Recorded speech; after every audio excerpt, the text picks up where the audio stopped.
Even though most of the academia's restrictions have significantly relaxed, I'm still a bit worried that the Matra might give her trouble. I need to stay here to keep an eye on the situation. Kale, can you head to Sumeru City and find out why she isn't here yet? Does it have to be me? I'd only assign a job this important to someone I trust. Are you not feeling well? Oh no, I'm fine! I've completely recovered. It's just that if I'm going to see her, I think I need to mentally prepare myself first. I know. You'll have a tough time if you go by yourself. If we could arrange for someone to accompany you.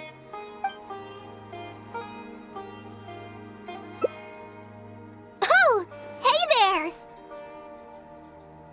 It's been a while. What a coincidence.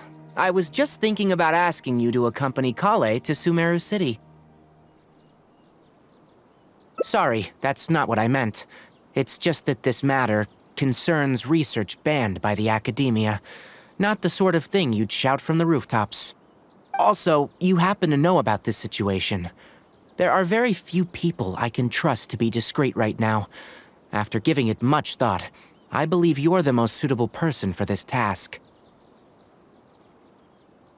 It's complicated, and this isn't the best place to talk about it. We'll fill you in on the details once she arrives. You might have heard about her in Sumeru before. Her name is Farazan, and she's a very experienced senior researcher. Let's just say that a huge part of Kasharawar's mechanical research over the past 100 years has used her academic discourse and manuscripts as their foundation. She is, but she vanished for 100 years because of a certain incident. She only returned to the academia after being found in the wilderness a few years ago. Because of that, her current personality can be a bit, strange, as is her attitude towards Kale. I'm getting a headache just thinking about it. She doesn't have bad intentions, so you don't have to be scared. I'll try. Yes. Kasharawar and Spontamod researchers are often quite prejudiced, so I can't trust them with this matter. However, Farazan isn't influenced by modern thinking. In our previous correspondence through letters, she indicated that she'd be willing to help.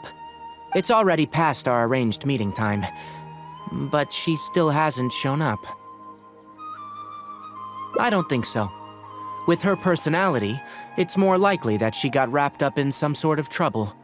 Anyway, can you go with Kale to the academia and check on Farazan for me? Thank goodness. I was so anxious. I'm counting on you two. Kale, don't push yourself too hard. Just go there and see what's going on. Our task is important, but not that urgent. If Farazan really is in some trouble, come back and tell me about it. We can always reschedule our meeting.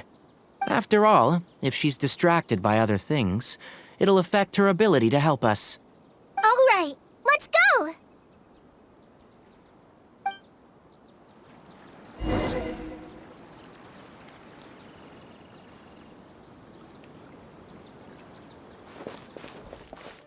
Sorry, what did you say? Oh, could you repeat yourself? As you know, I'm sure, hearing goes with age. Farazan, I said that you need to give us an answer. Yes. And did you forget to add madam when you addressed me earlier? Your hearing is perfectly fine. Madam Farazan, we don't want to make things difficult for you. However, you haven't been teaching courses or supervising theses these past few years. Isn't this rather problematic as an advisor? Never mind the students, even other advisors are starting to complain. And who, if I may ask, complained? If they have any issue with me, tell them to talk to me themselves rather than waste any of your time. You You don't have to tell me anything. I very well know that it's those people from Haravatat. How I wish they'd put their time into doing proper research instead. But, Madam Farzan, it has been a long while since you last made any practical academic contribution yourself. Academic contribution cannot simply be divided between the tangible and the intangible. The issue here, I believe, is that the reviewer doesn't understand the very nature of knowledge itself. In any case, it makes no sense to use a metric like this to evaluate a mentor. Which sage set this rule anyway? I should write a letter of complaint right this instant! Wait! Madam Farzan, please let me finish. That's her, all right. But the person with her doesn't look like a Matra. Shh! She hates it when people call her young! Her body apparently stopped aging during the year she was gone. So that's why she looks the same as she did 100 years ago. Okay, I think I'm ready for this. Let's go! Anyway, Akara Crafts and the leader of Ksharawar would like to invite you to collaborate on this project. They're wondering if you'd be interested. Madam Farzan? Are you listening? Mm-hmm. Ah, Kale! Why are you here at the Academia? Are you feeling better now? I'm much better, Madam Farzan. It's all thanks to the Traveler and the Dendro Archon. Have you been sleeping well? You seem to be developing some eye bags. Is that brat Tainari forcing you to stay up late again? No, it's because I'm a slow learner. It's not Master's fault. It's good to be hardworking, but you need to take care of your health. I'll have to give Tainari a right talking to when I see him.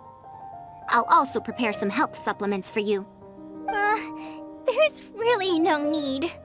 Ah, and is the person beside you the legendary Traveler? Oh, I've heard much about you before. In fact, I've been meaning to meet you for a while now. It is thanks to you, after all, that the Academia is finally getting back on its feet. Even Kali's illness is... Ahem. Madam Farzan, I believe we were still discussing the collaboration with Akara Crafts. I'd wager it's those Ksharawar dunderheads finding excuses so that I'd go to their darshan. Say no more. I have no plans to change my field of research. If you're this unwilling to participate in the collaborative project, you can also consider teaching a class. It might be difficult to teach a course with topics that only fall within Haravatat's subjects, but we can't delay this anymore. You need to give an answer.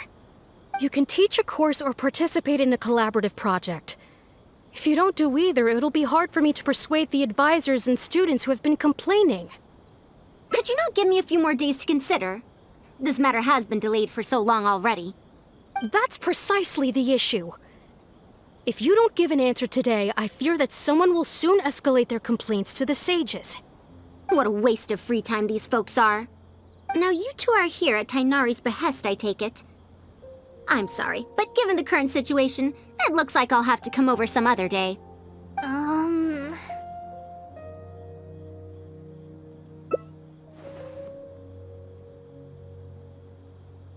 Of course. I shall need some time to think as well.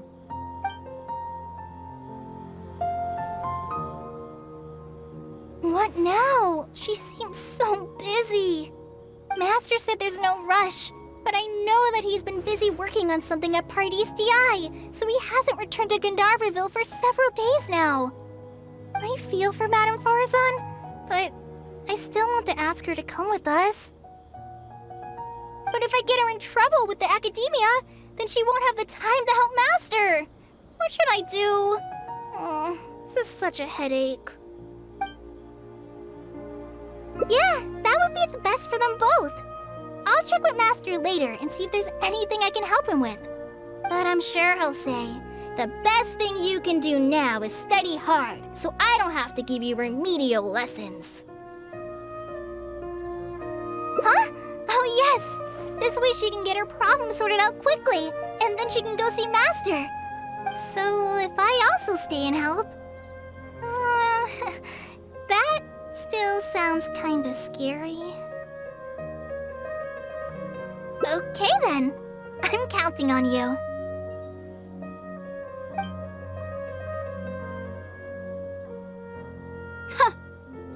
I have to teach students from Haravatat or owe Kasharawar a favor.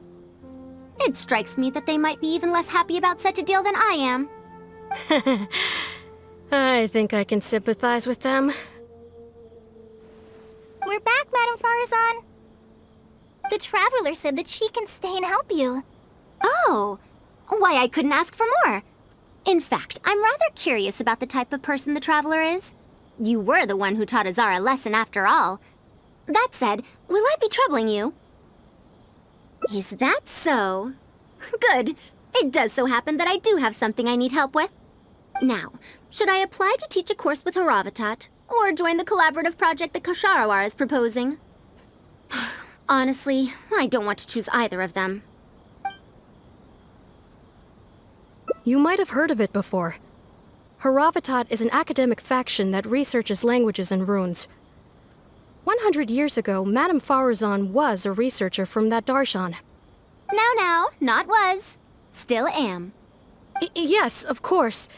But current Haravatat students can't really, understand her direction of research. So even if she opened a course, chances are that no one would attend. In summary, I mean to interpret the configurations and solutions of ruin mechanisms via the deciphering of on-site stone carvings and unearthed documents. It'll include research into general documents dealing with such ancient machines. The research method is supported by Haravatat, yes, but the content deals heavily with both ruins and mechanisms. This will make it difficult for students of this darshan because they don't understand much about mechanisms. Also, there are fewer and fewer unexplored ruins left nowadays, and Kasharawar researchers have been developing their own theories on mechanisms. As such, they don't need to rely on ancient documents. They're far too complacent. Ancient mechanisms are more dangerous and complex than one might imagine. I'm telling you, things weren't like this 100 years ago. All researchers back then were interested in exploring knowledge from a variety of topics. They also gave more respect to unknown mechanisms. Nowadays, all people are interested in are mainstream subjects in popular research. Even if they attended my course, I wouldn't be interested in teaching them. Also, the people here think that my research is outdated and unrealistic, so they keep cutting my funding. Why, I think they could all stand to learn from Kale. She's a hard-working child and respects her elders. Huh? Why me? If only those who came to my lectures were more like you. Speaking of which, are you feeling better? You don't have to confine yourself to Gandharvaville anymore, right? I just remembered that I have a lot of studying to do. I need to head back and find Master.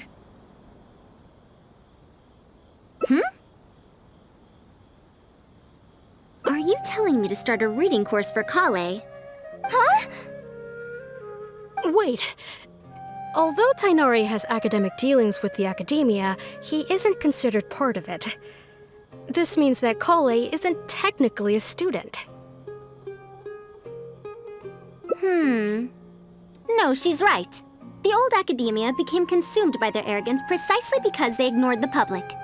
There must surely be many people like Kale and Sumeru who are passionate about learning, but cannot study due to various reasons. The old academia paid no heed to them. But if I start a reading course for Kale as a pilot, perhaps this shall come to benefit many more people in the future. I'll need to go back and ask if this is in accordance with regulations. Oh, save yourself the extra trouble. I'll come with you. If there's any arguments to be had, we shall sweep them aside together. Traveler, Kale, do wait for us a little while outside the academia. I'll be back in just a moment. Wait! Let's catch up with her.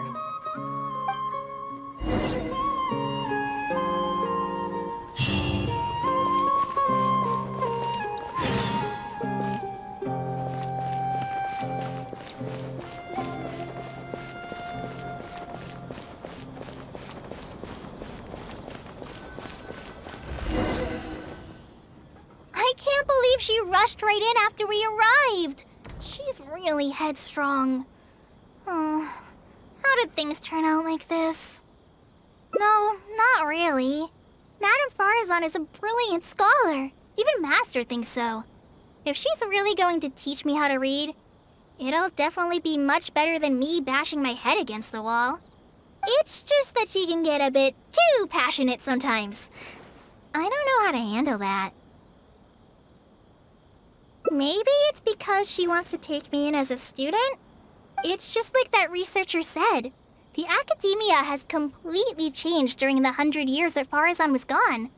I don't really get it, but it does seem like Haravitat's students aren't optimistic about the prospects of doing research with her. Students who are interested in mechanisms and applications of the elements generally enroll in Kasharawar and Spontamod. Madame Farazan also refuses to accept random students just to make up numbers. She still hasn't found a student she likes, even after all this time back. But she seems to like my attitude toward learning, so she often asks me if I'm willing to become her student. It's because I'm a slow learner that I have no choice but to stay up late and study. Whenever she compliments me, I feel really guilty. It's not that. Madame Farazan respects my choices. She hasn't been trying to persuade me, especially since she knows I need to rest and recuperate. She sometimes brings food to Gandharvaville for me, and each time she says that Master can't find out. Now that you mention it, it does feel a bit like that. Do I really look that young? Kale, traveler, thank you for waiting. The issue has been resolved. I argued with the higher-ups and convinced them of the practicality and necessity of educating the general public. If I'm not mistaken, they're the students of my classmates' students. They're a lot less forceful than their predecessors, though. I'd say they caved rather quickly. Amazing. It's just that we need to fill in every single page of the application. It's been a century, but the academia is as picky as ever. Let's see now. What do we need to fill in? Course name, learning objectives, teaching methods, course materials. I suppose we can fill in the course name last. That's a bit too general, I'd say. After all, this class's target audience isn't toddlers or children, but rather people who already know the basics of reading. As such, we'll need a more specific learning objective. How about proficiency in reading and writing? That's true. If we use children's teaching materials, we'll only end up wasting a lot of time on things that students would already know. And you have your job as a forest ranger, Kale. People who attend this course in the future are also likely to have life commitments. We need more effective teaching methods. Master always tells me that practice is the best way to learn. That's why I often ask him to help me find simple books to read. It must have been difficult to get books in Sumeru in recent years, no? Tainari really went the extra mile for you. Expanding literacy is a capital notion. Now that the academia is easing restrictions on the circulation of books, there should be more people who have become interested in reading. It's a great time to conduct this course.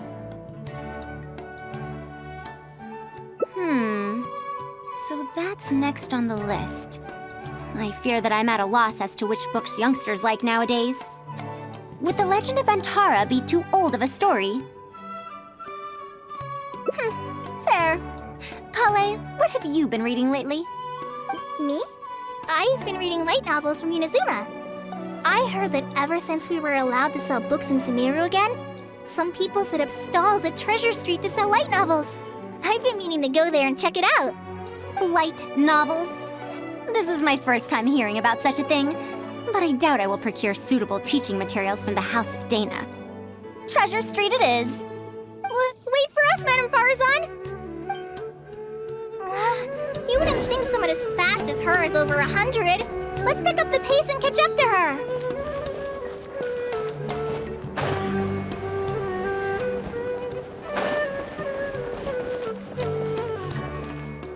What a long and mildly ungrammatical title.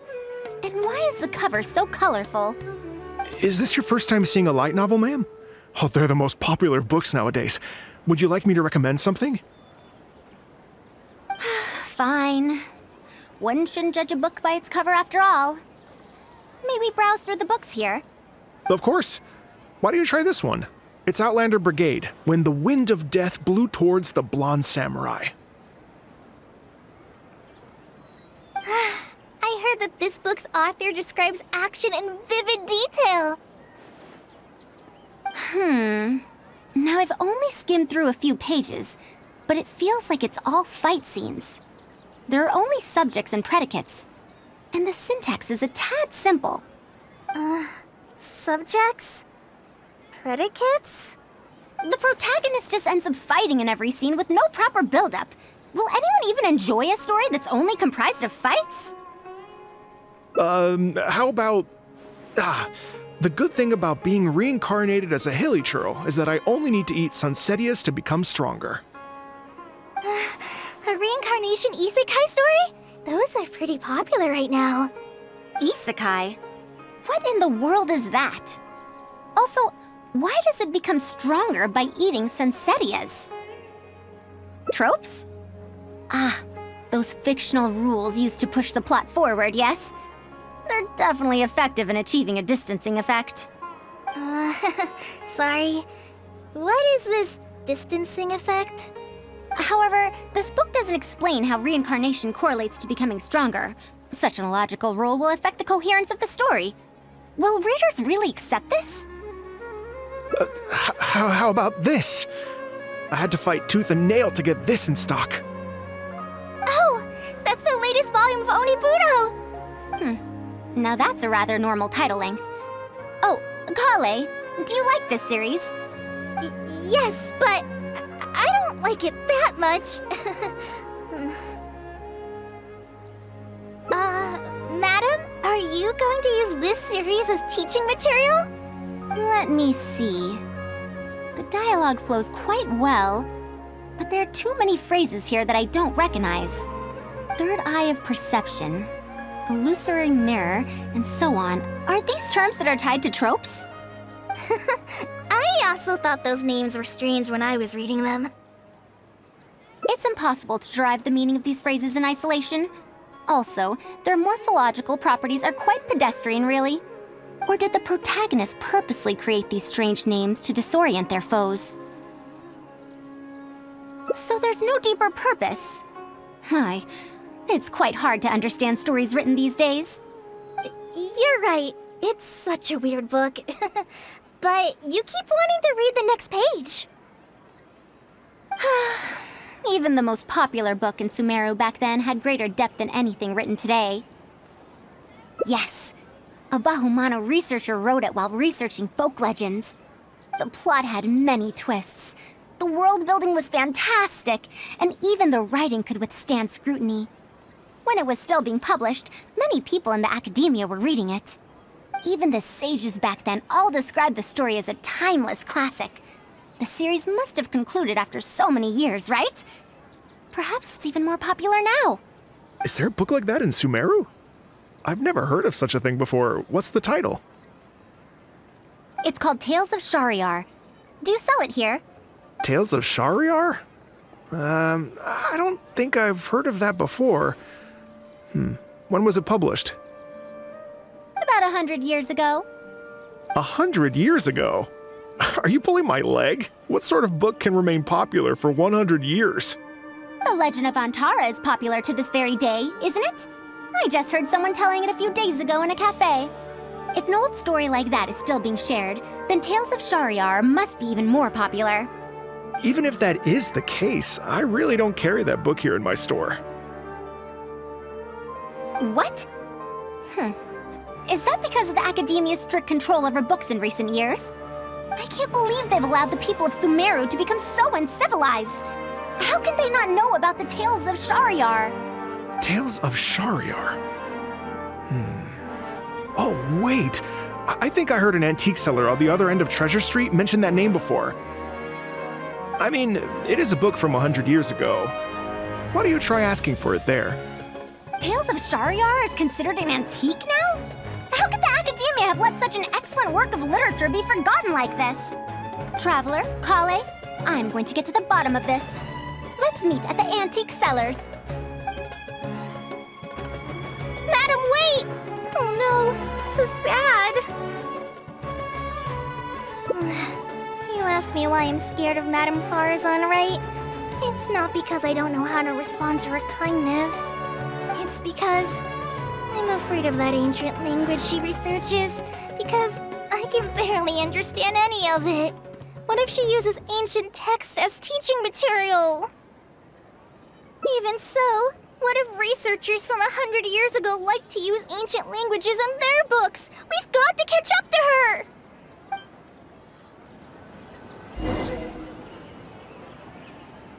The dew at dawn, or a bubble rising through water. Found it! The 5th volume of Tales of Shahryar! Wow, you actually found it! I never thought this book would ever get sold.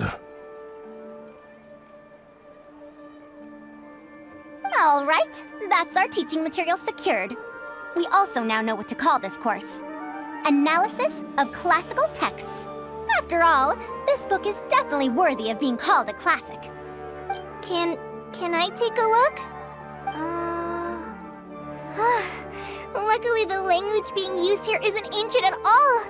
I can recognize a few words here and there. Huh? But why aren't there pictures in this book? As long as the writing is good, readers won't need any illustrations to imagine the scenes. Worry not, I shall thoroughly explain the difficult sections. You'll like this book, I know it. After all this time, I wonder if Aaliyah and Aziz ended up together. And who obtained the Desert Gem in the end? Sir, do you have the subsequent volumes of this series? I don't think so. Is that so? And here I thought I could finally read the ending. Never mind, I'll keep searching for the later volumes myself. If I'm to use it as a teaching material, it's better to start earlier in the series. Where are the first 4 volumes? Why aren't they all together? I don't have those either. Actually, this is the only volume I have. Is this series really that popular? No. It's not popular at all. Rather, there's absolutely no demand for it. No demand? Impossible! Back then, I'd come across at least 3 groups of people talking about it during a single stroll at the Academia. Seriously? No one told me that this book was anything special when I first got it. Where did you get this from? Can you still contact the seller? I'm afraid not. This book was sold together with a whole bunch of antique furniture. I didn't even notice it initially. Otherwise, the Matra would have come knocking. Wait, is this book actually worth a lot? It can't be, right? That's impossible. No matter how strict the Academia was, there's no way Tales of Shahryar could have fallen into such a state. I do remember a passerby skimming through the book a few days ago. However, he simply sighed and left. He sighed? Why would he react like that?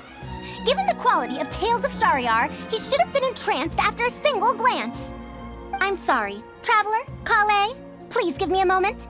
I'd like to look through this book first. Why is there another misunderstanding between Ali and Aziz? Also, why is there no mention of the Desert Gem at all? And a new character is introduced with no foreshadowing at all? Also, what are all these new names and terms? Is this really the Tales of Shahryar I know? Well, that passerby reacted in much the same way. It's Madar from the cafe over there. You know, the fellow who spends all day telling the legend of Antara. Since that's also a very old story, maybe he knows a thing or two about that, Tales of, whatever it's called. Then let's go ask around at the cafe. Huh? Madame Farazan? Huh? Oh, yes. Let's go.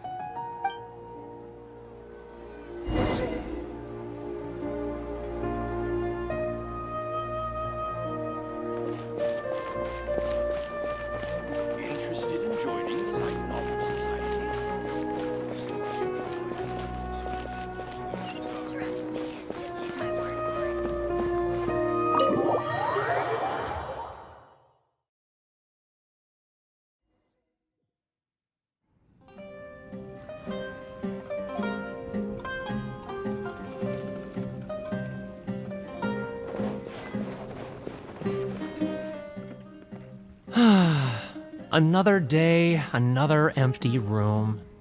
Excuse me? But are you Mada? Yes! Are you here to listen to my story? Well, we actually came to ask about something else. I see. Sorry. It's fine. I'm used to it, more or less. So, how can this terribly unpopular storyteller help you? Do you know about Tales of Shahryar? Huh? Tales of Shahryar? Why, I can barely remember the last time anyone talked about it. My master always talked about how incredibly popular that book used to be. However, I tried reciting a few chapters of it at the cafe, and I found that it's even less popular than the Legend of Antara. Your master? Yes, the one who taught me how to be a storyteller. He said that Tales of Shahryar was written by his master's master's master.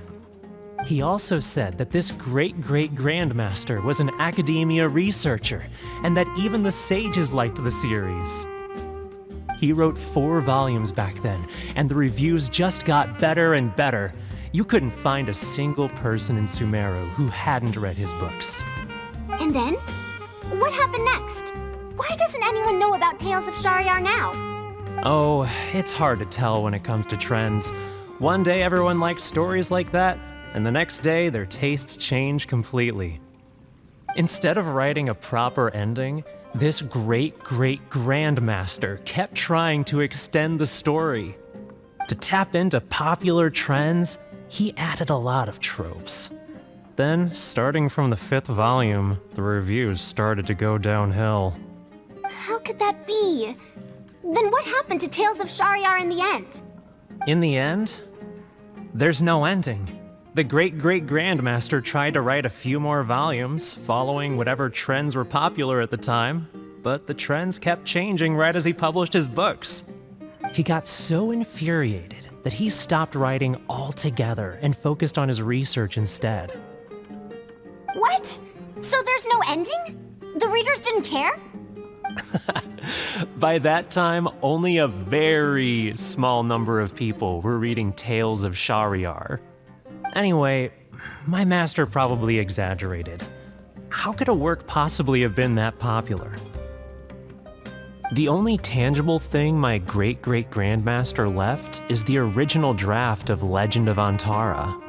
He also left behind many theses from his research phase. When my master talked about Legend of Antara, he'd even quote from those theses. My master is a much better storyteller than me. Even when we're telling the same story about Antara, he's always able to draw in a huge crowd. But even he won't recite Tales of Shahryar due to its ever-changing writing style and its lack of an ending. So, Antara's story is the one that lasted through the years. Well, not even sages can definitively ascertain the quality of something like a story. In the end, only time can separate the classics from the fads. Only time? Madame Farazan? It's been 100 years.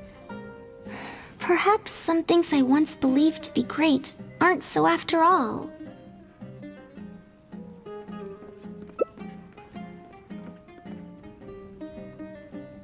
Yeah! Master helped me find a lot of famous books at first, but in the end, I realized that I couldn't get into them. No matter how good those stories are, I can't improve my skills if I can't bring myself to read them in the first place. I think the best books for me are the ones I like. Huh. Indeed. That is true. Readers' interests and trends of a time are not things that are so easily predicted. What was popular 100 years ago could be completely forgotten in modern times, and yet 100 years as far as history is concerned is but a blink of an eye. If Tales of Shahryar hadn't chased after trends and instead stuck to its original style from start to finish, it might have stood some chance of gaining renewed popularity. No, even if that didn't happen, at least it would be a work that was true to itself. Huh?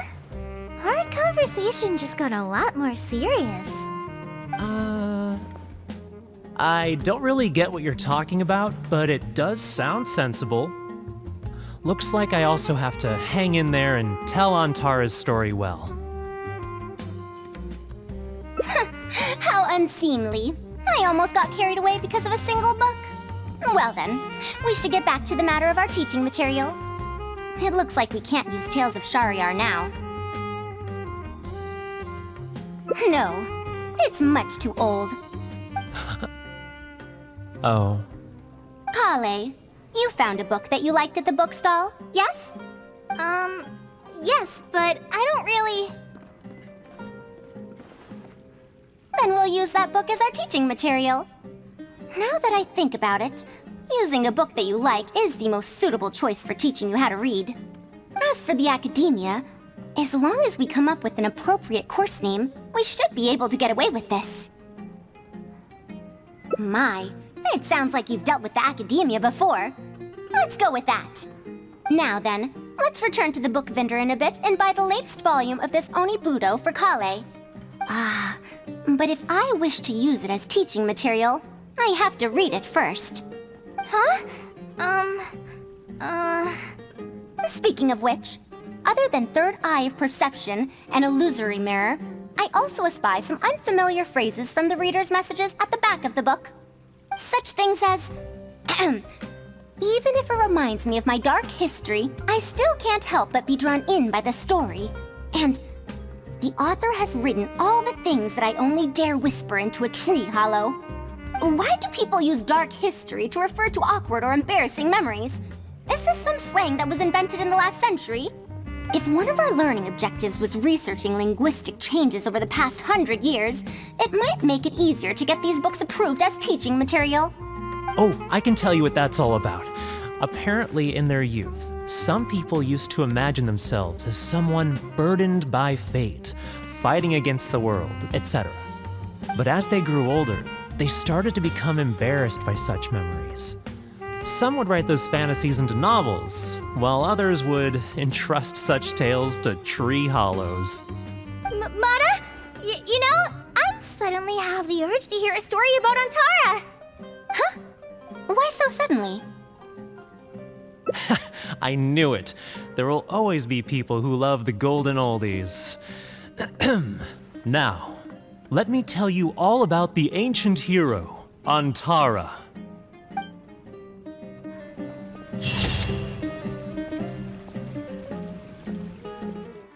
What now? She seems so busy. Master said there's no rush, but I know that he's been busy working on something at Pardis DI, so he hasn't returned to Gandharvaville for several days now.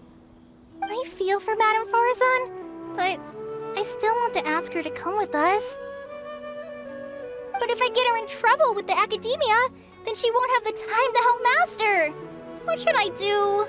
Oh, this is such a headache. But if someone does complain to the academia, wouldn't it make Farazan's situation more awkward? And if the academia investigated and found her at Pardis DI, things would get even worse for her. Do you have some way to invite her over to Pardis DI without stepping on the academia's toes? Okay then, I'm counting on you. Huh. I have to teach students from Haravatat or owe Kasharawar a favor. It strikes me that they might be even less happy about such a deal than I am. I think I can sympathize with them. Madame Farazan, we're back! Sorry for asking again, but are you sure you can't go to Pardis DI today? Well, since you're asking me so sincerely, let's just ignore the academia and... Please, Madame Farazan, focus! Today's the deadline. Huh? Yes. I see. No wonder he sent you two over. Why, that lad didn't make it very clear in his letter, now did he? Otherwise, I would have reported it as part of my research. Yeah, that's right! Master sent us over to explain everything to you. Wait. Opportunities for collaborative research don't just come out of thin air. This seems like too much of a coincidence. Also, there isn't much overlap between Madame Faruzan's research and that of Amorta, right? What will you even be collaborating on? Master wants to research, A fully automated irrigation system. A fully automated irrigation system? Precisely. It's a system that can automatically adjust the amount of water it provides based on the season and the plant species involved. I saw a similar mechanism while exploring a rune in the rainforest. That's why Tainari wanted to collaborate with me. A mechanism like that exists? Why haven't I heard of it before? I found it 100 years ago, so it's only natural that you don't know about it. Why don't you go ask your teacher's teacher? Perhaps they've heard about it from their teacher. But we can't prove its existence one way or the other, right? Fret not. I'll have Tainari write an official proposal to the Academia later. That should do it, right? An official proposal. Fine. We haven't made any progress with either the collaborative project or the elective course anyway. I'll go inform my superiors now. Please do take care of the paperwork as soon as possible. Don't delay this any longer. Sure. I'll be sure to needle him until he gets it done. Phew. I think she bought it. Even though this is our first meeting, I must say, we make a good team. wow! You made up that excuse on the spot, huh? Madame Faruzan, did you really find an irrigation system 100 years ago? If the Academia asks for any details... Who knows? It's been 100 years, so it wouldn't be too surprising if I've forgotten a few details, no? Huh? Then how will we explain things to them? I'll let Tainari worry about whatever documents we might need to send to the Academia. If I'm right, the request he has in store for me won't be any simpler than the Academia nonsense.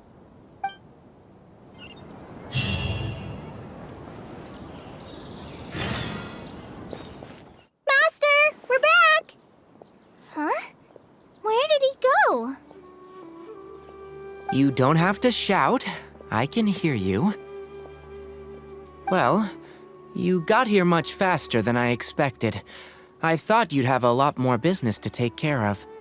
Thanks to the Traveler, I was able to, pawn off various problems of mine onto others. Onto others? What does that mean? We can discuss that later. You're looking for me because of the thing you mentioned in the letter, right? That's right. Please follow me.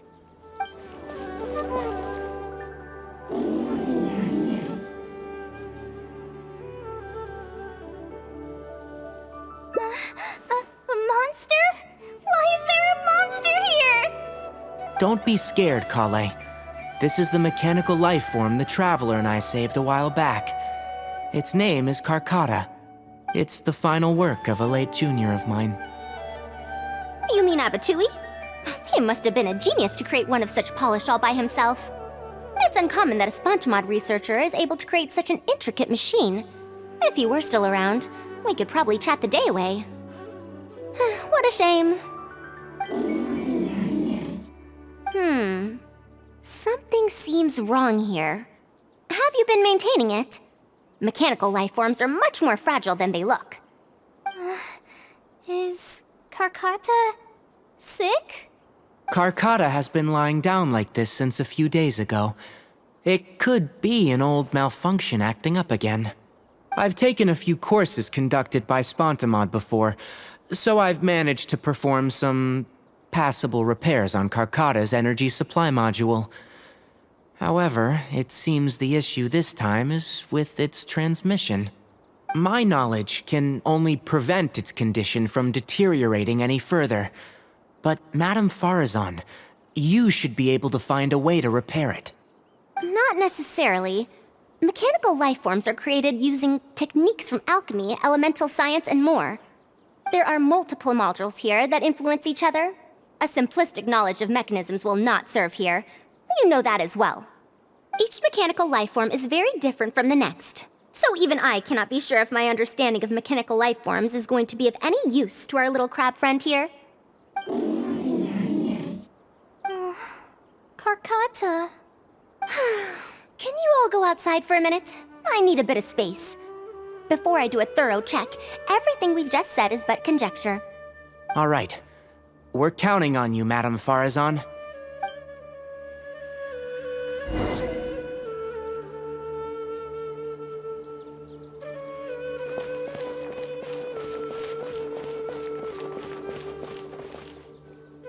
We'll wait here till Farazan finishes her inspection. In the meantime, I'd like to talk to you about her. Her past, huh? Quite a few people in the academia know about what happened to her. Perhaps it'd be best if I'm the one to tell you. I've told you before that she had disappeared for 100 years, right? From her perspective, trapped might be a more apt description. Her exact words were, That ruin was crawling with traps and coded inscriptions from wall to wall. I did all I could to decipher the code and deactivate the traps to escape the ruin, but there was no way out. I lost track of time and I ran out of pen and paper. In the end, I had to use stone shards to write on the walls and on the floor to decipher the code. Then, before I realized it, I ran out of space on the walls and floor. I had to calculate all the possibilities in my mind. After that, my memory started to become fuzzy, and my cognition slowed down. She doesn't remember anything else, including the location of the ruin and how she finally managed to escape. When she was found in the outskirts of Sumeru a few years ago, she looked exactly the same as she did 100 years prior. However, she was in a stupor and struggled to form sentences. Only after a lengthy recovery period could she speak again. The academia speculates that she must have gotten trapped in an unknown ruin while researching machines a century ago. And because of the ruin's special properties that halted her aging, she was able to use those 100 years to crack the trapping mechanism and then escape. Though she had finally broken free, 100 years had passed. Everyone she knew and everyone who knew her was already gone. In the end, even the academia had to rely on century-old records in the Akasha to confirm her existence. Don't make that face. I'm not telling you this because I want to drum up sympathy.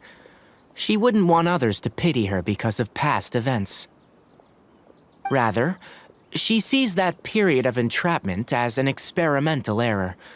As a researcher, she must accept everything that results from her experiments, even if they don't fall within expectations. Even after going through so much, she's returned to Sumeru and still hasn't given up on her research. Due to changes over the years and drift in academic subjects, she holds some rather strong opinions about the current academia, and she has no shortage of detractors herself. What I want to say is that no matter what era we're in, Farazan is a true senior researcher, in every sense of the word. She has her own deep understanding of various ruins and machines. If there's a chance, you should talk about them with her. It'll definitely be helpful for your journey. Master, Madame Farazan's done. Oh, let's head over. With any luck, she might have figured something out.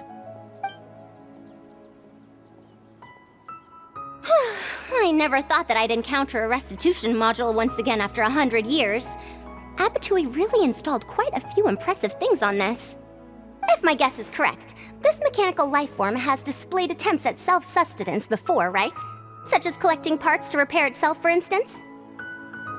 It used them for something else, but as far as its design goes, it does have a function like that. I knew it. If I'm not wrong, Carcata's issue lies with its restitution module. Abatui's modified this module extensively, but the core parts and design philosophy are very similar to the principles as I know them. They are all based on principles learned from the ruins. The creators of the Ruins machine once tried to create a perpetual mechanism that could replace life or even surpass it. The restitution module is the result of one of their countless attempts. It replicates the behavior of living things to achieve a self-repair function. However, the energy required in maintenance of the module became an issue. Energy consumption? Maintenance? For example, a living thing's heart can deliver nutrients and blood to various organs. However, the bigger the living thing, the more powerful the heart needs to be. Once the heart is damaged, it'll be hard for that living thing to heal itself, and even the function of other organs can be affected. Thus, the attempt wasn't widely adopted. Even 100 years ago, I'd only seen it once before. Oh dear, this is going to be a problem. Based on my current research, I'll need to swap out the damaged parts in the restitution module to repair Karkata. But like I just said, the module is rare, even by the standards of ancient machines. Not only that, but there is very little related research documentation available. Finding suitable parts would be like trying to find a single gear in the vast desert, to say nothing of the difficulty in making those parts from scratch. One can only wonder where Abatui found the original parts. I might have an idea. Abatui was, for a time, quite passionate about excavating the Great Red Sand. This was when he had just gotten expelled from the academia. You mean to say he found a restitution module in the desert? Well, that is indeed possible. But the desert's huge! How are we supposed to find the parts that Karkata needs? According to the Academia's records, no similar parts have been found in the Great Red Sand over the past 100 years. If we want to try our luck, we'll have to explore ruins that have never been explored before. I do know that a Vahumana researcher formed an expedition team after the sandstorms and earthquakes subsided. They are now exploring areas of the desert that used to be difficult to access. Should we ask them if they've made any new discoveries lately? The chances are slim, but it's at least more effective than running around like headless chickens. His name is Raid. I think he's stationed at the northeast part of the Hypostyle Desert. Let's go look for him once Karkata settles down. Oh, you and Kale should probably stay. Karkata's condition may be stable, but it would still be better if some of us stay to look after it. Besides, you still need to take care of the trouble that the Academia left for me. Trouble from the Academia? I thought you said that you pawned it off to someone else. Wait. Don't tell me. I'll let Kale fill you in on the details. I look forward to seeing your work, Tainari.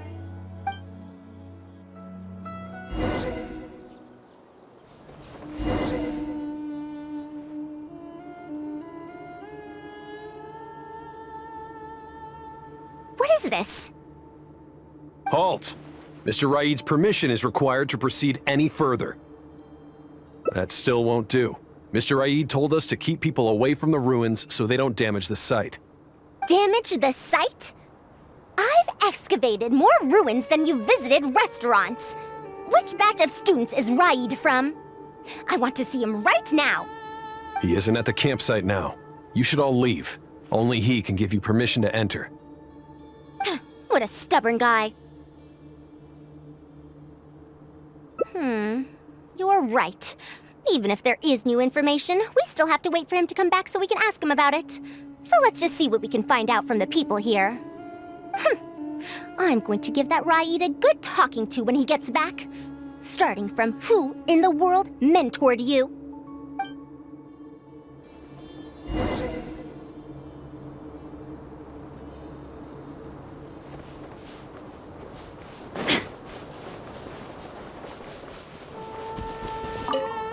The ruins?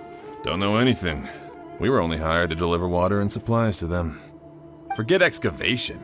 They won't even let us get close to the camp where they're staying.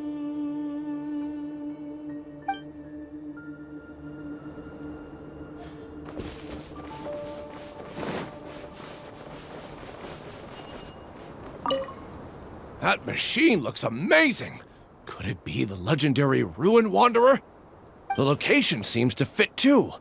Might that legend actually be true?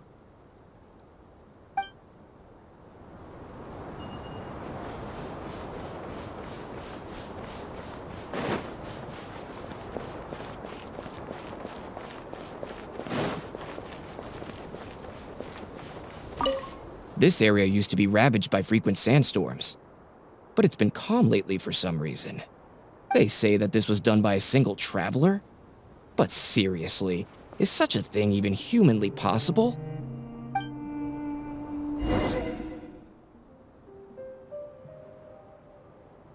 Well, I found out everything I could. Is there anything that stands out to you? Ruin Wanderer. That's the first time I've heard that name. But that wreckage did seem a bit weird. It's a bit far away, and I can't really say for sure from this distance. Perhaps we should ask the villager from before about the legend first. Huh? What are you guys doing back here? I wouldn't blame you for not knowing about it, youngsters. After all, it's a tale that's over a decade old. It's said that this monster, the Ruin Wanderer, traversed through various ruins for centuries. Many adventurers had claimed to see it while exploring. Some said that it was like a giant, while others said that it was like a beast. However, none knew why it wandered the ruins. Then, about 10 years ago, we stopped hearing any news about it in Sumeru. No one has seen it since then, and the legend has since faded into memory. You youngsters probably don't know about the Ruin Wanderer nowadays, but it was famous for centuries. Centuries? Impossible. I heard nothing about it back then. It could only have been around for a few decades at most. Wait, back then? Indulge my curiosity for a moment. Why do you think that wreckage is the Ruin Wanderer? Well, I had also heard that secondhand from... You heard that nonsense from the Eremites after they got drunk, right? Who are you? Madam Faruzan, it is a pleasure. I'm Raid, the one who organized this archaeological expedition. I'd heard of you at the Academia, but I didn't expect to run into you here. Truly, it is an honor. And this must be the famous traveler, I presume. What brings the two of you here? Have you found any special contraptions and relics in the ruins that you've been investigating? I'm ashamed to say that we haven't found anything noteworthy, even though we've been investigating for a while now. Really? That Ruin Wanderer isn't noteworthy to you? I'm afraid those are mere rumors. Really, I sometimes wish that those people would put as much effort into their work as they do into gossiping. You're right, sir. I'll get back to work now. The wise do not buy into rumors, so it is said. I believe that you too, Madam Faruzan, do not put any stock into such baseless talk. It is also said that real knowledge shall come from practice. I can help you research the excavated relics and see if I can find out anything new about them. You can take credit for any new discoveries. I believe this offer to be sufficiently attractive. In truth, I could ask for nothing better than your help with our research. However, you two must be tired after a long journey. I'd feel bad if I set you to work immediately. It's getting late and my subordinates and I are heading back to the camp to rest. Why don't you find a place to spend the night first? We can continue our discussion tomorrow. There are tents over there that the villagers occasionally use to rest. The condition is a bit simple, yes, but I hope you won't mind. Since you need to rest as well, let's do just that.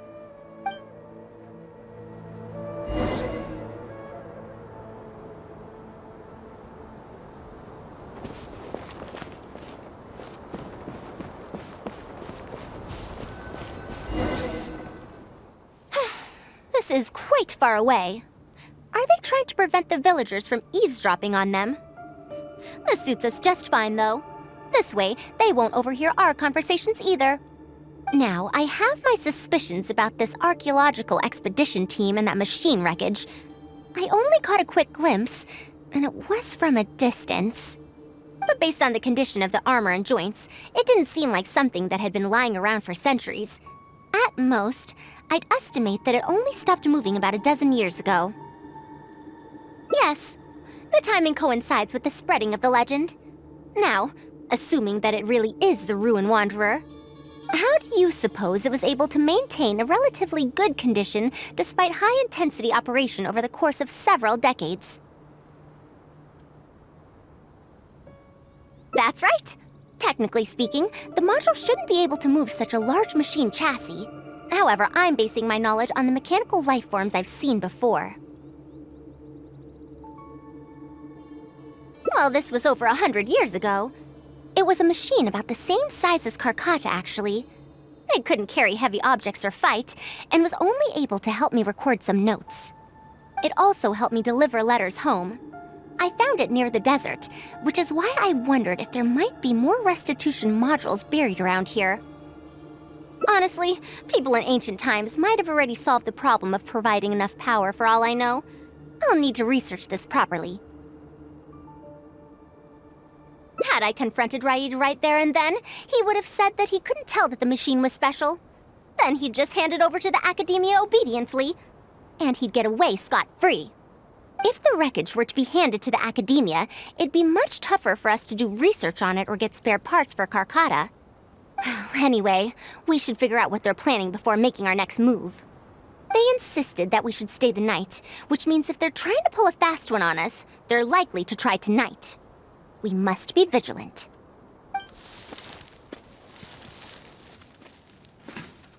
Are those sounds coming from the excavation site? I knew they wouldn't be able to wait. They must be scared that we might discover something tomorrow. Not a single person guarding the campsite. This must be quite the manpower expenditure. I'll see if they left any clues behind at their camp. Keep watch and help me stall them if it comes to that, would you? All right. I'm counting on you.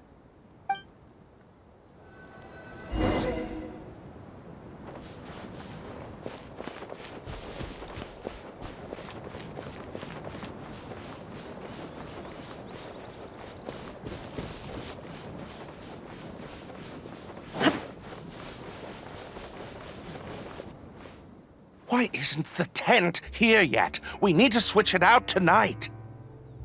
It's still on the way. I'm afraid this is the first time we're delivering such a huge one. You good-for-nothings are just a load of trouble, aren't you? We wouldn't have to deal with these interlopers if you had kept those lips of yours from flapping. Hurry up and hide our current tent and deliver the new one to me tonight, no matter what it takes. Huh? Who's there? I'm sorry. I'm just a bit upset because my subordinates aren't doing their jobs properly. When did you get here?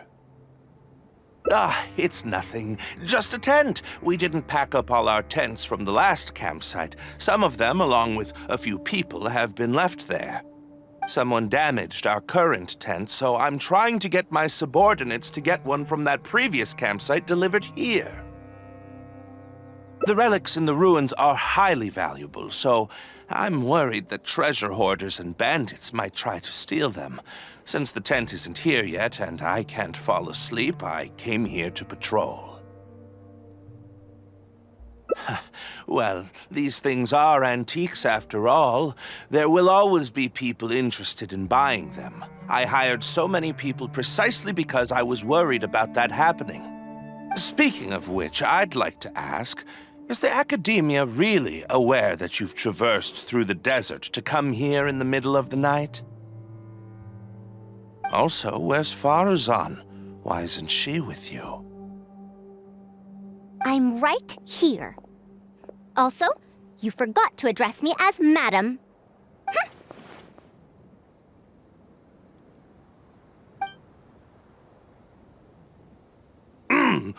Sorry, Madam Farazan.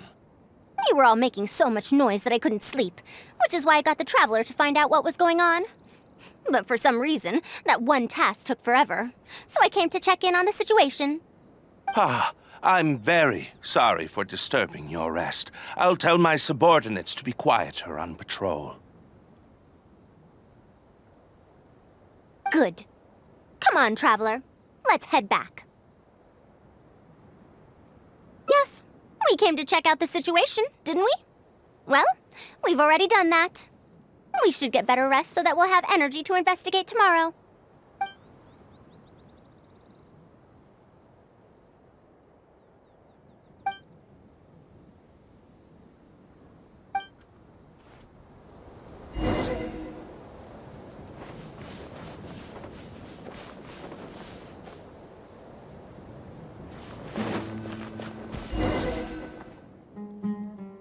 Thanks for dealing with them. Now, I found something good on my end. These are the excavation records from their campsite. According to them, the ruins have been raided before, with numerous traps and contraptions having already been triggered. I also observed the wreckage up close earlier. The weathering is nowhere near as extensive as on the relics that have been buried for over 100 years. There's no doubt that the wreckage in the ruins don't belong to the same era. Instead, it must have wandered into the ruins about a dozen years ago. It could have fallen into a trap or encountered a glitch within the ruins, remaining stationary like that until it was discovered recently.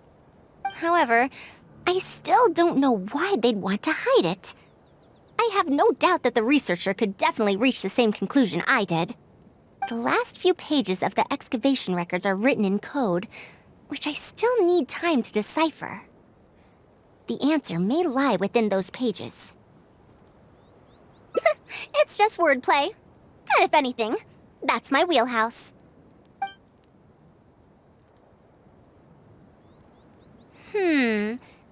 Just a bit more. Ah, I see now. Help! Please help! Why are you running away? Come back! Protect me! What's that sound? Is it?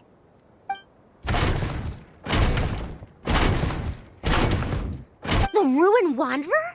Reactivated? That's impossible! Is this the work of some kind of hidden mechanism? Never mind, we have to focus on saving lives first. I'll cover them. You go stall the Ruin Wanderer.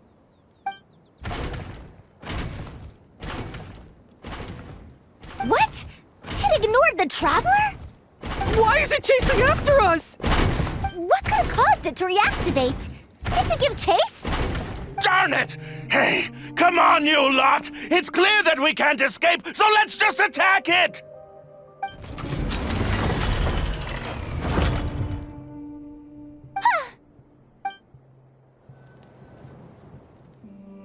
It stopped?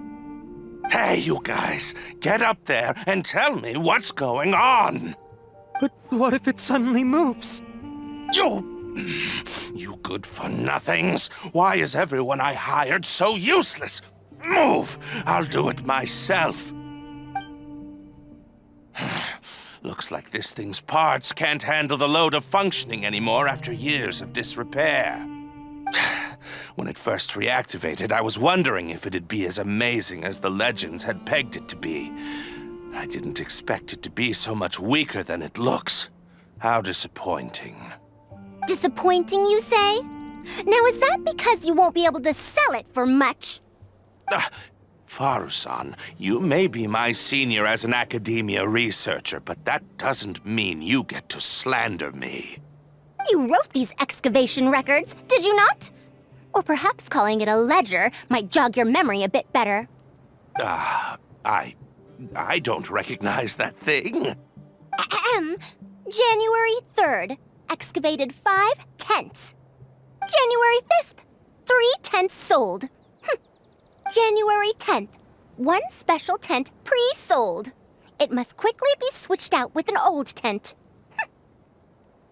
You're supposed to be an archaeological expedition team, and yet here you are, secretly selling the relics and profiting from it. When you believed that you had found the wreckage of the Ruin Wanderer, you tried to switch in wreckage that you had excavated previously to pull the wool over the Academia's eyes.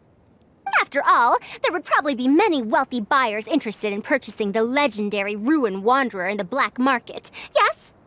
And then we arrived just before you could finish your work.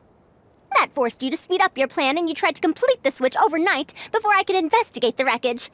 In your haste, however, you accidentally activated the Ruin Wanderer instead. Did I get that all right?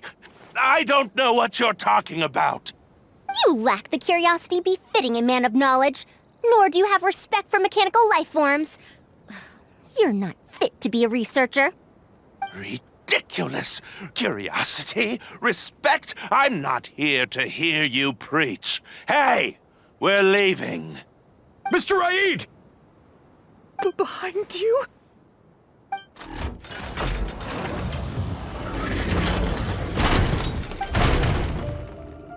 Ah! Why is it moving again? Run!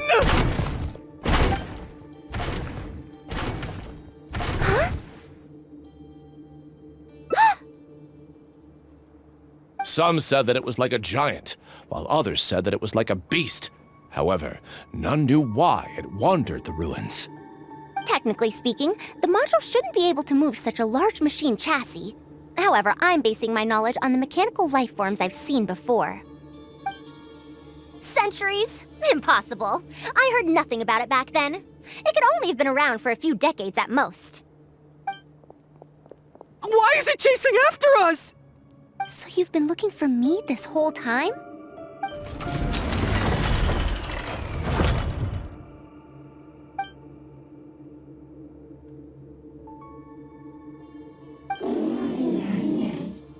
Long time no see, Tamimi.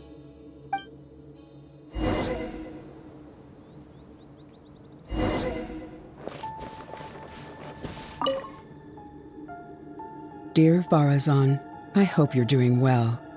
It has been over 20 years since you went missing.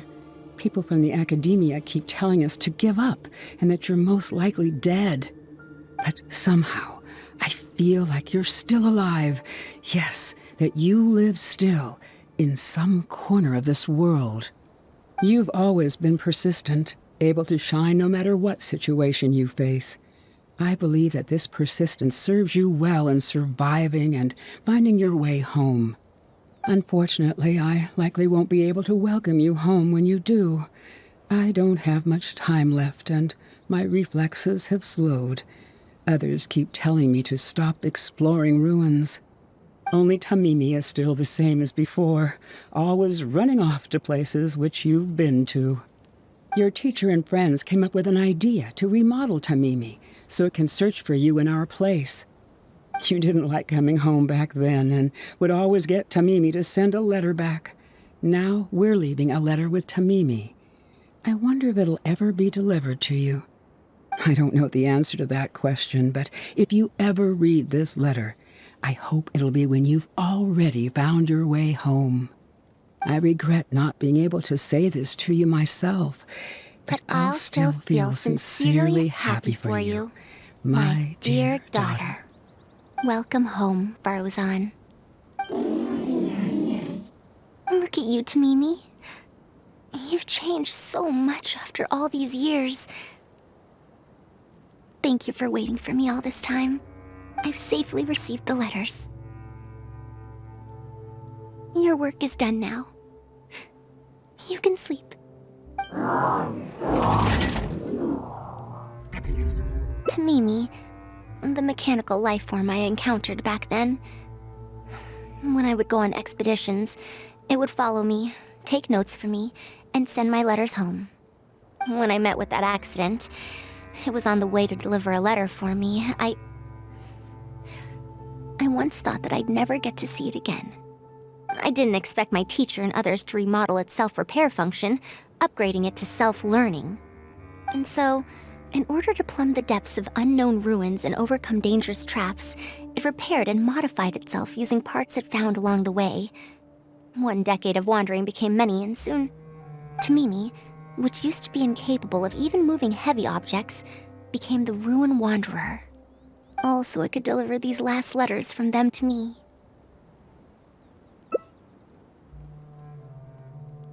The strain to support such a huge body must have turned out to be too much for your heart, right?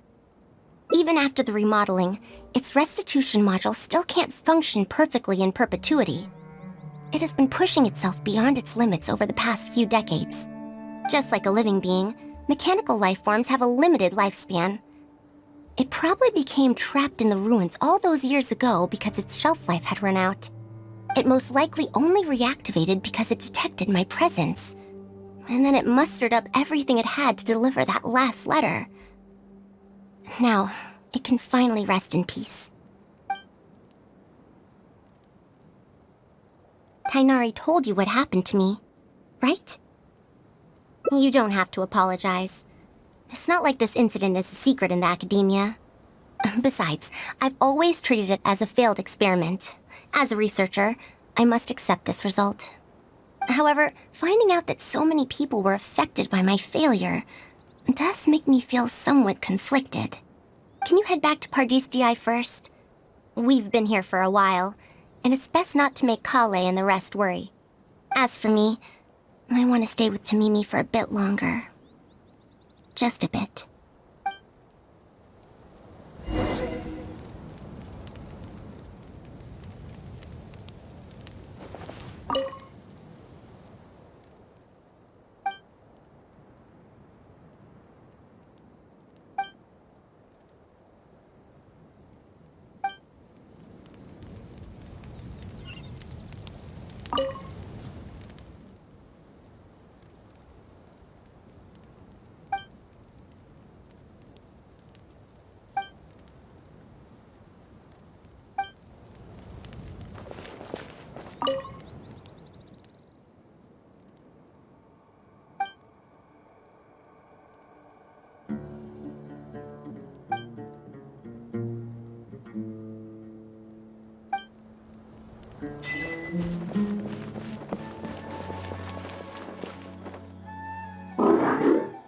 You're back!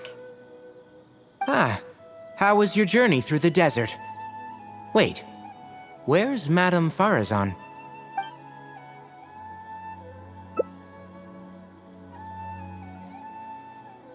Oh no. She finally got to reunite with an old friend from 100 years ago. But As a researcher, she could perhaps accept it. However, as a friend, student, and a daughter, we should give her some time. Let's just wait for her here. And in the future, I hope that we can be here to support her as her new friends.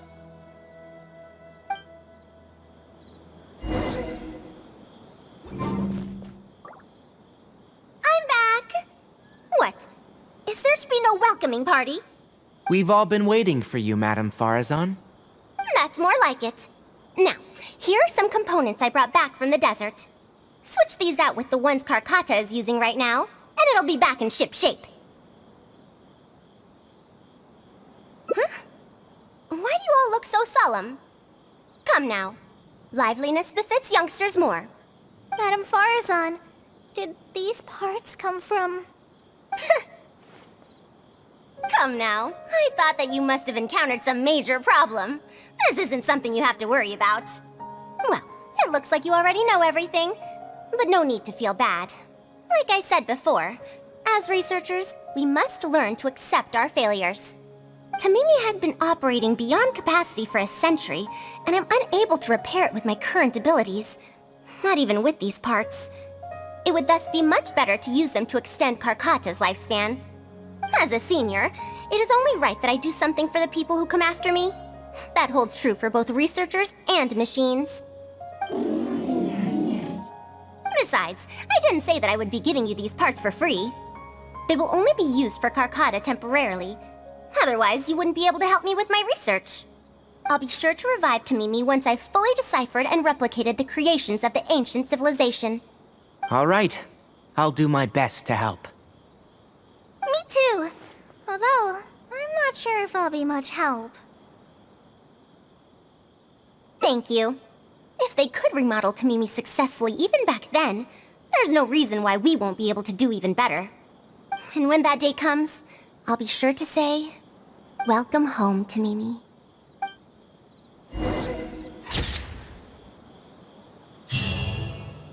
You're back! Ah, how was your journey through the desert? Wait, where's Madame Farazan?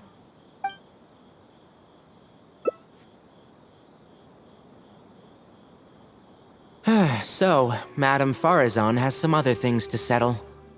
All right. And to think that Raid was doing all those things on the sly. It's good that you all got out of that situation in one piece.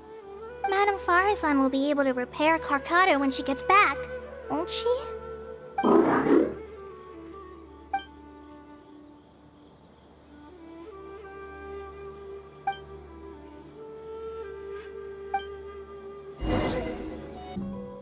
I'm back!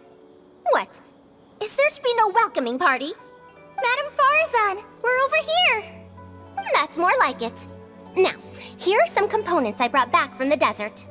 Switch these out with the ones Karkata is using right now, and it'll be back in ship shape. So this is a relic of an ancient civilization. Unbelievable. Thankfully, it didn't end up in Raid's unscrupulous hands. Unscrupulous, huh? Sounds like you already told them what happened. Is that so? Thank you. We will talk about everything else later. It's nothing. I've already given all the evidence we have against Raid to the Academia. They're going to be very busy. Too busy to bother us, I'd wager. I'll start repairing Karkata then. Kale, can you help me out? Of course!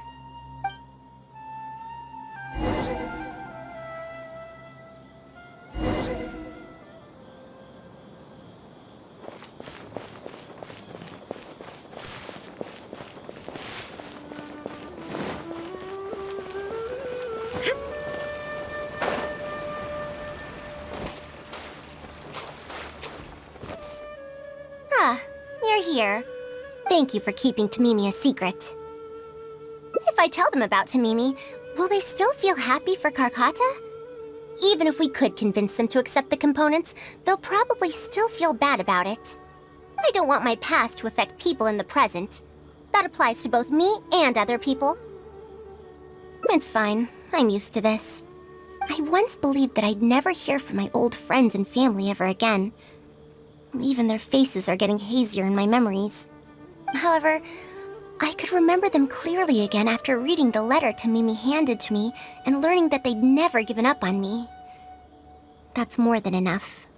I'd be disappointing them if I let myself fall into a slump because of this. Neither my teacher nor my mother would have wanted to see me like that. Besides, you're lending a listening ear to me now, aren't you? Oh, Pardistii looks pretty scenic at night. Will you take a stroll with me? Once Karkata's condition stabilizes, I'll find a chance to tell Tainari and Kale about all that. But for now, just help me keep this secret. Thank you. Whether it's 100 years ago or now, I have people who worry about me. I suppose I should consider myself quite fortunate. The only time when I felt otherwise was when I had just returned to Sumeru. No one came to check up on me then.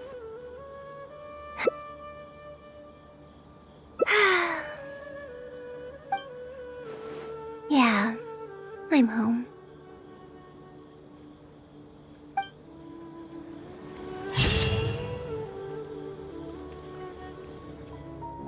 What now? She seems so busy. Master said there's no rush, but I know that he's been busy working on something at Pardistii, so he hasn't returned to Gandharvaville for several days now. I feel for Madame Farazan, but I still want to ask her to come with us. But if I get her in trouble with the Academia, then she won't have the time to help Master. What should I do? Oh, this is such a headache. Yeah, that would be the best for them both. I'll check with Master later and see if there's anything I can help him with. But I'm sure he'll say, the best thing you can do now is study hard, so I don't have to give you remedial lessons. Huh? Oh Yes! This way she can get her problem sorted out quickly, and then she can go see Master. So if I also stay and help... that still sounds kinda scary. Okay then, I'm counting on you.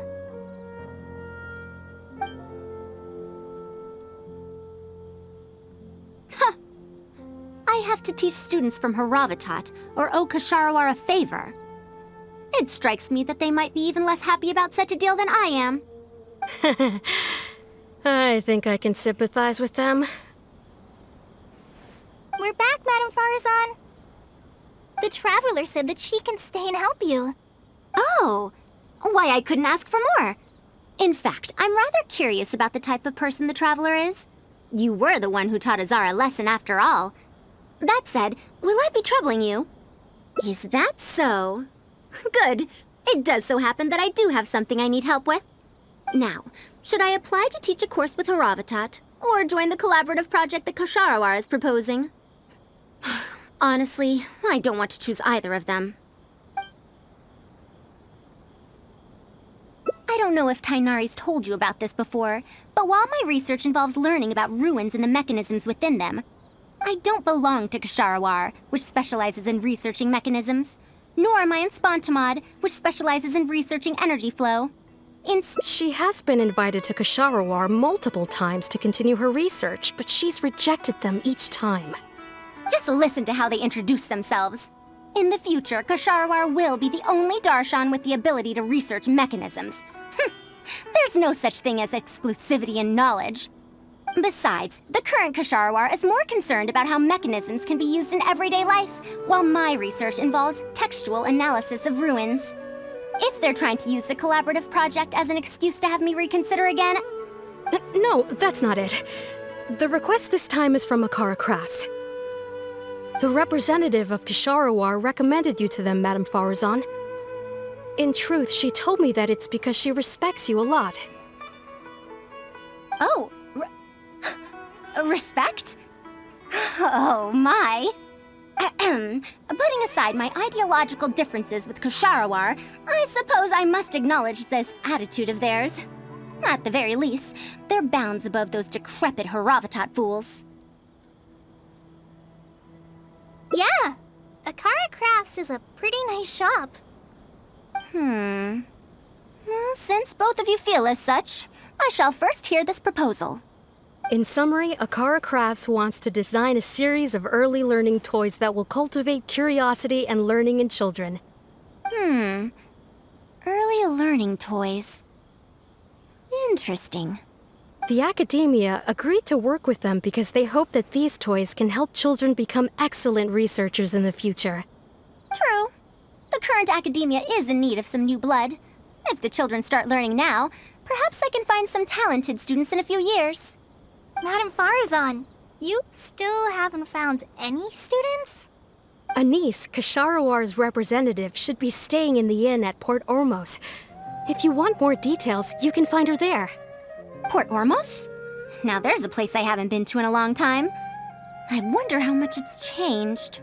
I probably can't join you since Port Ormos is a little far from here.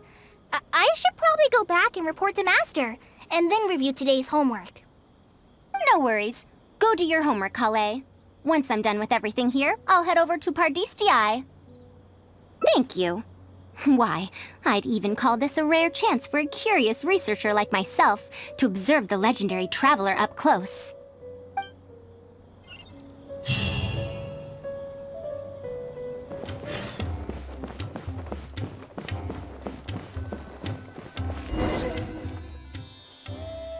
Madame Farazan! Oh, it's really you. Did you change your mind? All right, calm down. Let me be clear. I'm still not all that interested in Ksharawar. I'm just here to see how the project is going. After all, you're here as representatives of the academia in this collaboration. The reputation of all research is at stake here, so I will not simply stand by should mistakes get made. Either way, it's good that you were willing to come. Now, we've given Akara Crafts many ideas over the past couple of days. However, their owner thinks that our designs are too complicated, which will drive production costs too far up. That's expected. Students who have never had to deal with budgetary constraints probably don't understand how important it is to keep costs low. If you join the Kashara War, your budget will be as big as you want it to be. I guarantee it. That's enough. I will not repeat myself. Take me to a Kara Crafts owner first, if you please. All right. He's usually at the slope up ahead recruiting volunteers to test out his toys. Let's just head over.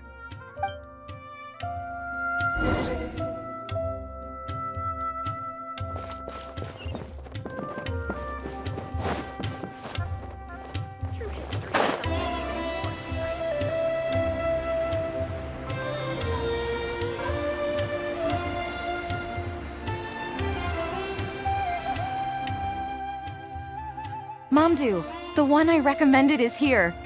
Oh, so you're, Madame Farazan?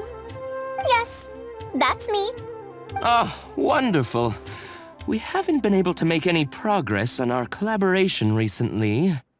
We've made many suggestions, but Miss Anis thought that those ideas were too simple and wouldn't be effective in training the mind. These early learning toys are meant to help the academia train future researchers, after all. If they're too simple, then how are they any different from regular toys? But if they're too complicated, not only will they be expensive to produce considering our production capabilities, but they won't have much broad appeal to Sumeru's children either. So the design can't be too complicated, but it can't be too easy to play with either. I remember that in your notes, many contraptions have managed to fulfill complex functions despite using simple parts. Maybe we can do something similar with these early learning toys. The contraptions in my notes? I didn't create those. I simply took the contraptions in the ruins apart and analyzed them. But now that you mention it, the ruins did have things like that. Do you have a pen, paper, and scissors? I'll make a paper prototype. You have an idea already? I suppose I should have expected as much of a respected academia senior researcher. We do have those. Yes, please, help yourself.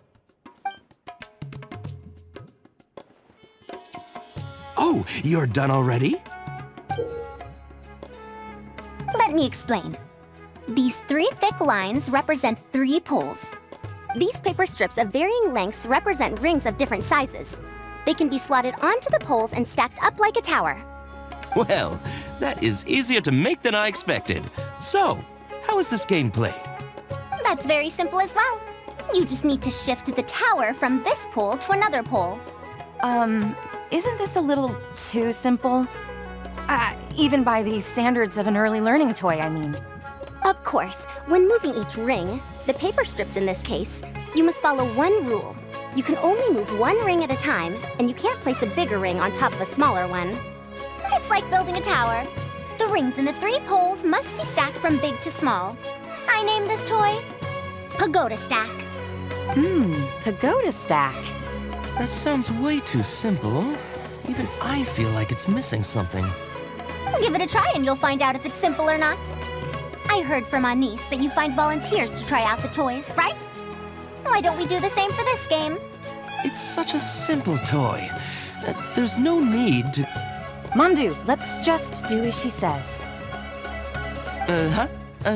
Okay, then. And that's how you play this game. You can all give it a try. Let's see who's able to move the tower to another pole in the smallest number of steps. You called everyone here for such a simple toy? It doesn't look like it'll take that many steps. Come on, we all promised to help Mr. Mamdu test out the new toys. He said he'd give us new Genius Invocation TCG cards. Ugh, fine. Let's get this over and done with so we can head back and play cards.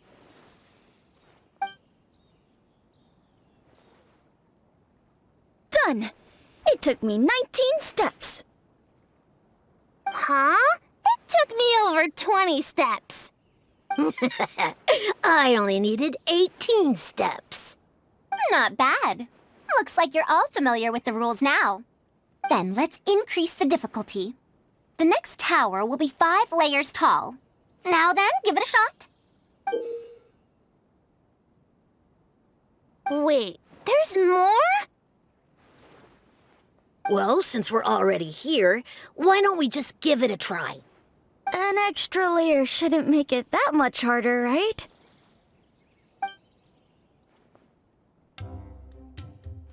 What's going on? I've already moved over 30 steps, but I'm still not done yet. I'm almost done. Looks like I'm the faster one this time. Done! It took me 35 steps. What? How? This pagoda stack toy is pretty fun to play with. Good. We'll try it one final time. This time, we'll add 2 more layers, making 7 layers in total. Momdu, we've still got quite a few paper strips here. Why don't you give this a go as well? Do you need that many steps for something this simple? Let me try. Madam Faruzan, allow me to try it as well. You were looking at it quite seriously just now. Are you starting to understand the principles involved? I think so. If you want to test out your hypothesis, you'll just have to play and find out. Got it. We don't have enough paper strips left for you, Traveler. However, by the looks of things, you seem to have the game figured out. Why don't you guess what the lowest number of steps needed to solve a 7-layer pagoda stack is? Oh, color me impressed. You figured it out so quickly. Let's see how well they do then. If I move this small ring, then the big one won't be able to go on top of it. Oh, this is going to take more steps than I expected. I've lost count of how many steps I've taken. Can I restart? This got a lot harder.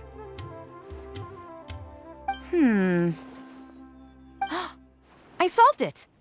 Madam Faruzan, it takes 127 steps in total. That many?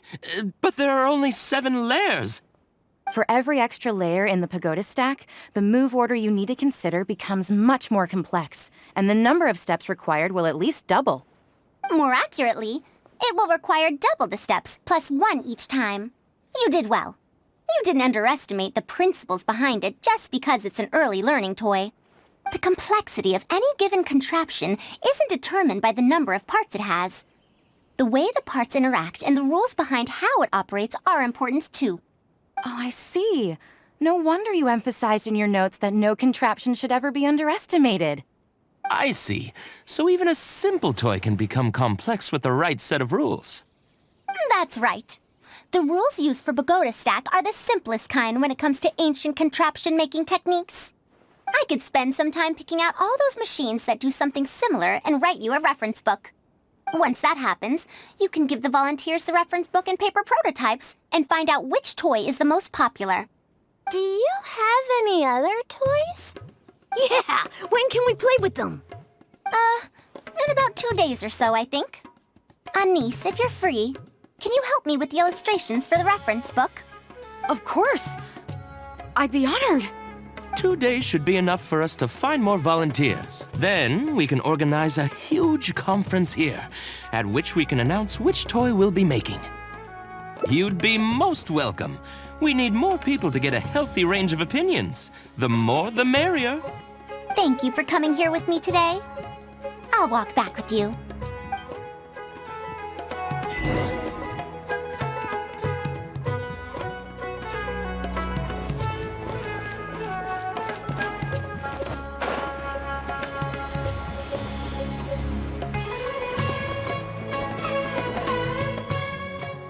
I'll be going then. Say hi to Tainari and Kale for me if you can. Once everything here is settled, I'll make my way over to Pardis DI as quickly as I can. You want to ask why I'm unwilling to join them, yes? Putting aside the fact that they're too full of themselves, I actually have no issue with their research methodologies and approach. After all, knowledge is either right or wrong. Superiority and inferiority do not come into the conversation. All researchers are just doing their best to shed light on the unknown in their respective fields of expertise. No matter what corner of the unknown they shed light on, it's a step forward for us all. Because I believe wholeheartedly in that principle, even if the others call my research useless, as long as the knowledge I gain from it is accurate, it could become useful in the future. In the end, useful and useless are concepts that shouldn't be used to evaluate knowledge. When I first started deciphering ancient documents, I didn't think about how it'd be useful to Ksharawar. That's why there's no need for me to join them to do useful research. I'd rather stay in Haravatat. It's much more convenient for me to access the materials I need for my research here. Still, the funding that Ksharawar has offered me is so hard to get in Haravatat.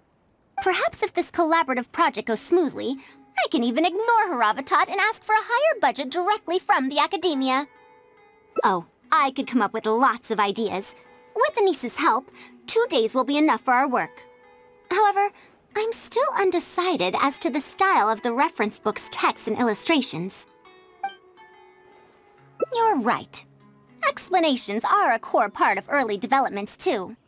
By using detailed and accurate illustrations, we can impart knowledge more effectively. It would also make it easier for me to recruit students. Thank you. I'll take your opinion into account. See you in 2 days. All the world holds dear is but a backdrop of constant motion. I stand before it, alone and unchanging. Oh, you're here. We're just starting to set up the venue. We've called up everyone we possibly could have. This is going to be quite the event. My masterpiece is going to be exhibited after all. Let's see what the academia shall say about it this time. To sum up, the 24 forms of pressure-based puzzle mechanisms were used in various ruins. All right, let's go to the next page.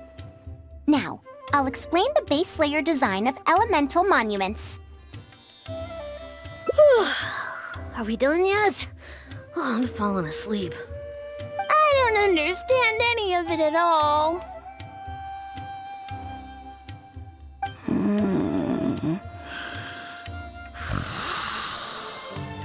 Are these really toys? They sound a bit too dangerous to buy for children. Oh. Well, we've prepared paper prototypes for everyone. If you're interested in the mechanisms Madame Farazan's talked about, you're more than welcome to try them out. Oh, this is no fun. Can I try another toy? I want to go home and play Genius Invocation TCG.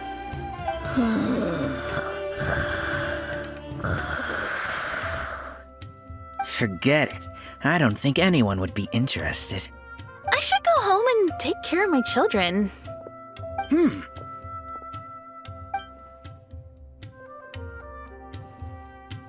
How did this happen? Forget about getting opinions from others. No one even wanted to stay and try them out. I'm sorry. I think we miscalculated. No, you simply gave suggestions. I was the one who decided to follow through. Anis, too, was only following my instructions. I will find a way to make up for this error. Please, give me some time.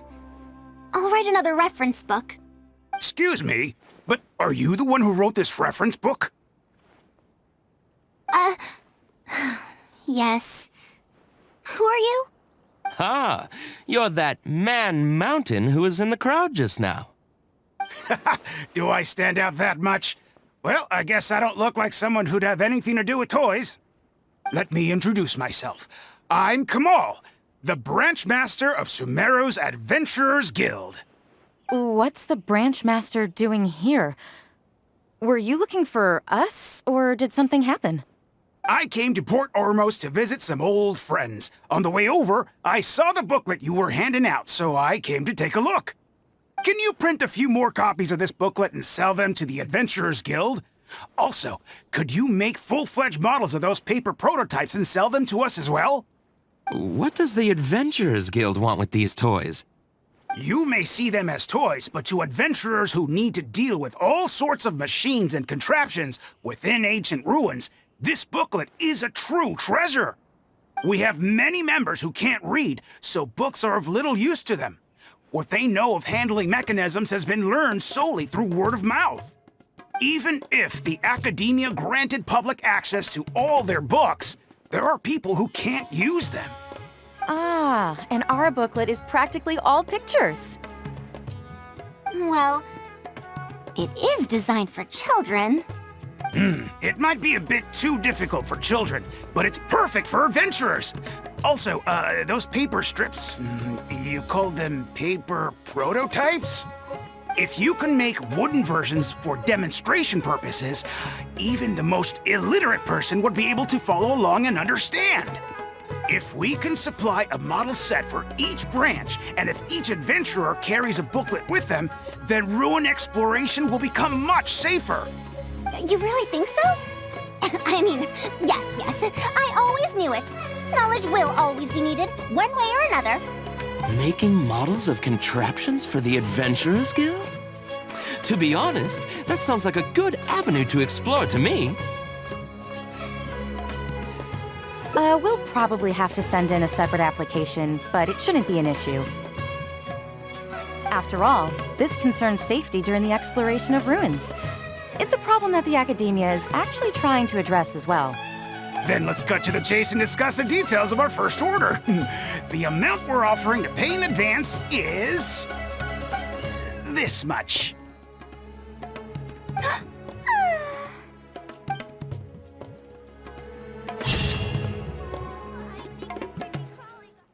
I'll be going then. Say hi to Tainari and Kale for me if you can. Once everything here is settled, I'll make my way over to Pardistii as quickly as I can. Anise. We haven't had much time to get to know each other, but she seems like a good kid. She's able to calmly figure out the basic principles behind something without being influenced by others. I'll do my best to teach her over the next few days. Still, how much she learns will really depend on her. Well, her interest lies in the application of mechanisms. I do have some old knowledge to share, but if we think about the future, it's easier for her to learn the things she's interested in if she stays in Kasharawar. My research into mechanisms is, in a sense, a side effect of my research into ancient texts. If she becomes my student to learn how to make modern contraptions, it wouldn't benefit either of us in the long run. However, if she develops an interest in deciphering ancient texts over these next 2 days, that would change things. If I successfully poach a student, those young punks at Haravatat will have one less reason to cut my budget. Perhaps if this collaborative project goes smoothly, I can even ignore Haravatat and ask for a higher budget directly from the academia. Oh, I could come up with lots of ideas. With Anise's help, 2 days will be enough for our work. However, I'm still undecided as to the style of the reference book's text and illustrations. You're right. If no one understands the reference book, it doesn't matter how detailed it is.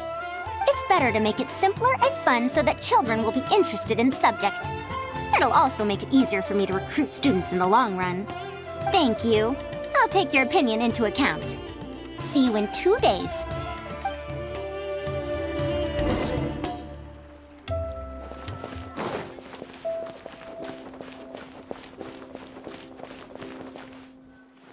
Oh, you're here. We're just starting to set up the venue. We've called up everyone we possibly could have. This is going to be quite the event. My masterpiece is going to be exhibited after all. Let's see what the academia shall say about it this time. And if we activate this little mechanism just like that, a Sumeru rose will appear at the top of the cane. Oh, I see. I thought it came out of thin air. It's amazing. If the mechanism was bigger, you could make a rabbit appear, right? Then you can't use a cane. Could you switch it out with a hat or something? You're applying what you learned creatively. Not bad. Let's look at the next page. If you fold an origami bird like this, it'll fly further and more stably. Whoa. You can make a mechanism using just a piece of paper? The principles at play are even more important than the parts that make up a mechanism. These are pretty cool. I'm tempted to try them out. I'm not that interested in toys, but if they'll be beneficial for children's development. Everyone, we have paper prototypes and craft materials that you can use to make your own toys. Come try them out. This is such a well-prepared event. I'll give it a go. But we want to play too! It's fine. We have a lot of paper prototypes and craft materials. All feedback is also welcomed.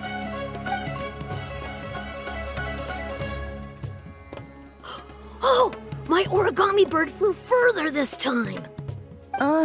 Professor Farazan, how can I make mine fly further? Just madam will do. Maybe in the future, you may indeed get the chance to call me Professor. You may wish to pay attention to these few details. Here, for example. All right, try it again. Wow, it really did fly farther! Madam Farazan, will we learn origami at the Academia? Of course you will. If you become a researcher, you can explore any field you like to your heart's content. In the future, if you want, you can even become one of my students. But Mom and Dad said that there are 6 Darshans in the Academia. Wait, was it 7? Which Darshan teaches about mechanisms in origami? Well, in this case, it wouldn't be Haravatat. I know. We need to choose Kasharawar. Huh? I want to attend Kasharawar in the future and fold even better origami birds.